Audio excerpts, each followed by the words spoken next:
Le secteur Rapide-Plat, un lieu de prédilection pour les amoureux de la pêche au nord de Saint-Hyacinthe. C'est réputé pour la chienne. Une cinquantaine d'espèces de poissons sont présentes ici, dans la rivière Yamaska. Mais disons que le cours d'eau n'a pas très bonne réputation quant à son niveau élevé de pollution. On mange pas le poisson qu'on retrouve ici. Non, pas vraiment. Il y a énormément de déformations au niveau des poissons parce qu'il y a un impact de cette pollution-là. Rien pour encourager ces pêcheurs.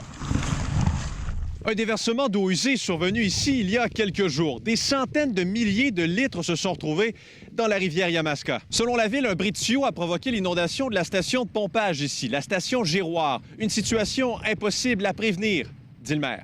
C'est fort possible que c'est à cause du versement. C'est un déversement accidentel. Quand il y a un bris, la station déverse automatiquement. C'est fait comme ça. On a plusieurs stations de pompage.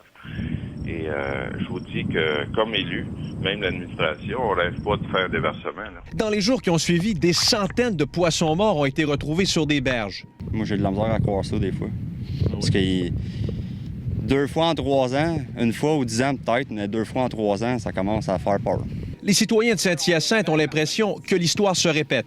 En juin 2016, la ville de Saint-Hyacinthe déversait 8,5 millions de litres d'eau usée dans la rivière Yamaska. L'administration municipale avait alors fait son mea culpa. C'est un ensemble de mesures qui n'ont pas été appliquées correctement ou d'erreurs, comme on peut dire. Une série de mauvaises décisions additionnées les unes aux autres, à l'époque, avait entraîné ce désastre écologique. Cette fois, il s'agirait d'un bris. Un autre épisode de poissons morts. Disons que cet été, c'est quelque chose. Des carcasses ont également été retrouvées, souvenez-vous, dans les dernières semaines, en bordure de la rivière du Lièvre, près du secteur Masson-Angers à Gatineau. Dans ce dossier, des enquêtes sont en cours. Le mystère demeure entier. Andy Saint-André, TVA Nouvelles, Saint-Hyacinthe.